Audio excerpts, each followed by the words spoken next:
I want to make it easier than it has ever been for creators of all skill levels to create a game with combat that's fun, flashy, responsive, tight controls, tight hit detection, and animation that makes sense and syncs up with the character movement. I've worked hard to create a combat system that mimics the form and function of what I would call hero brawler games. The most obvious examples of this type of game are the Batman Arkham series or the Spider-Man games on PS4, but plenty of other games have used this same type of combat system. Shadow of Mordor and its sequel, the Mad Max game from 2015, Uncharted, except for the first one, Sleeping Dogs, Witcher 3 kinda and 2 kinda, uh, the game Judgment from Sega. It's kind of a more recent game. Uh, Also, like in GTA 5, it uses this like a very similar system to this as well. Um, so it's a popular system, and it's easy to see why. I'm not really like a fan of superheroes, but I had to play all the Batman games because I thought the combat system was just so fucking cool. It's simple for the player to control and understand the action on screen. I mean, like let's be honest, most fights in these games can be beaten by mashing just one button the whole time, but there's like a complex animation system that takes into account angle, spacing, character stance, and randomization, which just like ensures that the action on screen plays out like a beautifully choreographed action sequence from a kung fu movie or something. Um, and one last thing I want to say before I jump into a demonstration. If I can brag for a second, I think this is the best or like one of the best implementations of this type of game that you will find on Dreams. And it's generally one of the best soft target systems out there on the Dreamiverse in general. And like, I don't mean to belittle anyone in saying that, but a big part of why I wanted to make this was that I didn't see a fully realized implementation of this anywhere out there. And like, it's actually understandable, completely understandable, that many people may not have the time, energy, or experience with digital creation tools to build a combat system like this from scratch. So hopefully, this template will make it that much easier for everyone to get started with a polished action experience right from the get-go.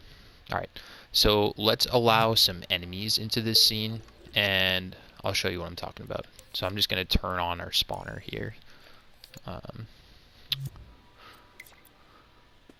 and I'm going to be trying to talk about this and comment at the same time, so just, forgive me if I mess up. Alright, let's throw some counters in there. You can see, oh, we got hit a few times. You have a few types of attacks and dodges. Alright, let me stick to my notes.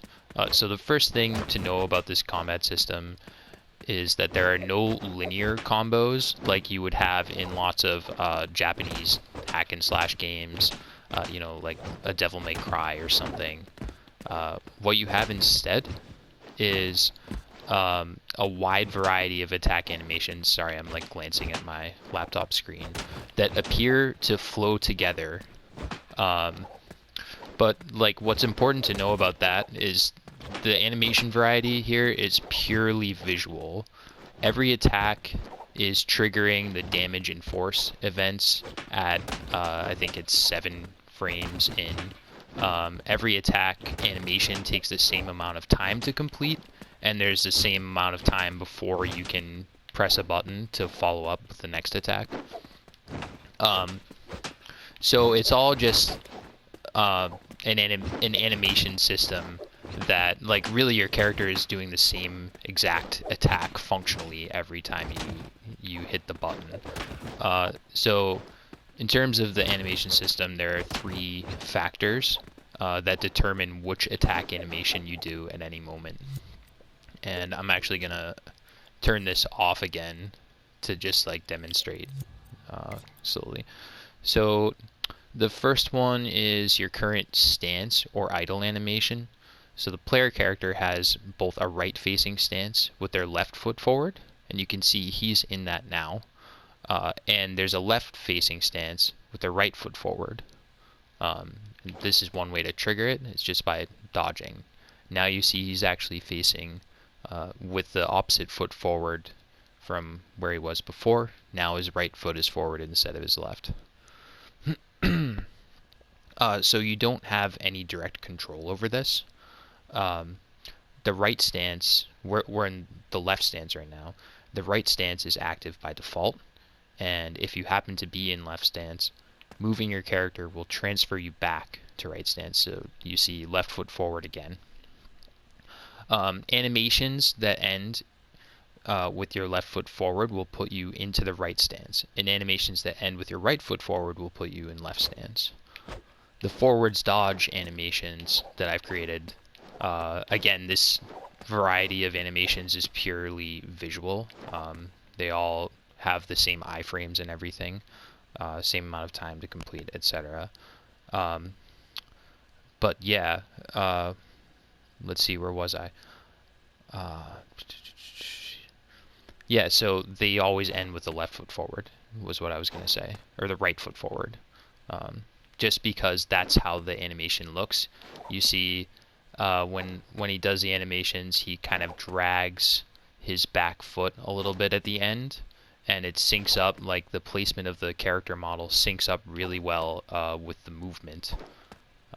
So it looks just like kinetic and fluid. And okay, so the second factor that determines what animations you do is the angle. So this one's simple. Like that was an angle attack. That's an angle attack.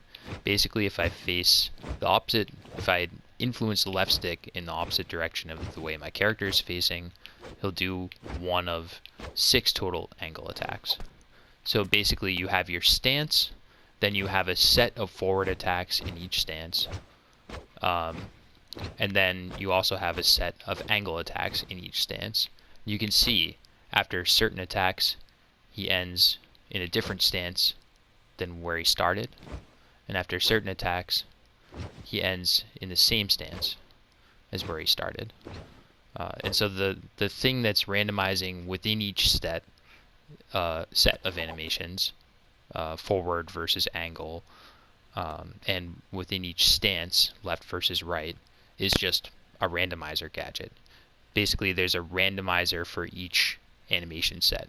Left forward attacks, right forward attacks, left angle attacks, right angle attacks. They each have their own randomizers, and the foot that you end on in each animation determines which stance you come out in.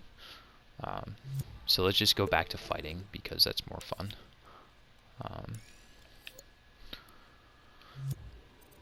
So the next thing that's important to understand here is that there's no actual lock-on mechanic. What we have instead is a targeting rig that teleports to the player and kind of follows the player around. There's a whole like system of zones. There's basically 3 zones, a laser scope, and tags on the enemy, all wired together to make it so when you're pointing the stick towards a certain enemy, their tags are lighting up. And when the right tags are lit up on the enemy, because that's what a trigger zone does. When a trigger zone highlights a tag, the tag outputs a signal, and then that output can be used to turn on the next tag, etc. So when you have the right tags lit up on the enemy, a little cube, invisible cube, teleports to that tag. And so that way, like you see, there's kind of a group of enemies tightly packed here, but there's no, like, there's a rotator and a follower controlling the player's orientation when he goes for an attack. But the cube just makes it so as soon as you throw the attack, the targeting rig zones actually turn off. The zones that you would like press a left analog stick in a direction to influence yourself towards an enemy. As soon as you throw the attack, those actually turn off. And an identical set of zones turn on within the cube, but they're tiny. And so the cube will teleport based on the targeting rig zones, and then when you attack, the targeting rig zones turn off, making sure that only the cube zones, the tiny ones that can only target one enemy's tags, will be lit up. And so that way, like, even if the enemies are super tightly packed, the cube is going to make sure you're only ever lunging towards one enemy. You see, it's like it's pretty much foolproof. There's just not a way that the game could confuse which target you're going for. And this is like one of the big things that I don't see like a lot of tight targeting systems and hit detection in Dreams. So yeah. Anyway, I could go forever like killing waves. I'm having fun with this. I'm pretty happy with how this turned out.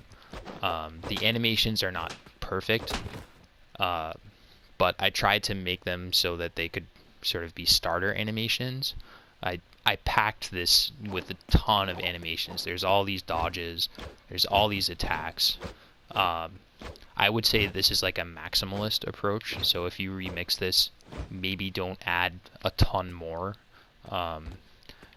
We're fighting seven enemies at a time, and I think we could probably get to 10 at once without going to, or maybe only 8 or 9. I don't know. Sometimes I shudder to look at thermo, but you see, like with 7 enemies, I think it's kind of a good number. It runs really well. I have the spawning logic set up so that they refresh each time you kill one until you've killed 30. There are 30 per wave, and you saw earlier that there was like a 20-second break between waves. That's just, I mean, the spawner is in here too. I think you can use that to get started with gameplay as well. You can program it to move around the level and only activate when certain conditions are met. You can look in the microchip for it and get some examples as to what kind of conditions I'm using to control enemy spawning. It's pretty simple stuff. It's just math. Like, not even, it's like, you know, middle school level math, which, you know, I'm 30, so I kind of forget a lot of it sometimes, but I'm not a math guy really, or like a programmer. I'm more of a designer, but anyway, I think I stumbled on something pretty cool here, and so I'm gonna abort this. And so yeah, just to close out, I'll go back in, fuck it. I started working on this officially in June of this year, but I've been tinkering away at these mechanics for quite a bit longer. Actually, yeah. In my unfinished main project, wait, I'm not gonna try and load it because it's kind of in a work zone sort of status right now. But I prototyped these mechanics in that basically, and I got some people in the community hitting me up in the comments and on Reddit asking how I made the mechanics in Battle Ocean, asking when it's coming out, etc. I've been working on it a year and a half, so I've learned a lot during that process, including, you know, this wouldn't have been possible without that. But since I've learned so much, there are some things I want to rework. There are definitely several things I wish I'd implemented differently. So that's still coming, though. I'm still working on it. And I've completed a lot of the art, which is, to me, it's more time consuming than programming game logic. And so in the meantime, since I had so many people asking like how they did this, including people saying like, oh, well, I want to know, but I just want you to tell me how it works, or show, or do like a tutorial. I hope this helps you. It's going to be out there for you to remix and look at. If there's enough interest, maybe I could do a follow-up video or maybe a stream or something to walk through what's going on under the hood and answer any questions, because it's way too much to explain in a single video. Anyway, I hope people enjoy this, and thanks for watching. Okay, peace.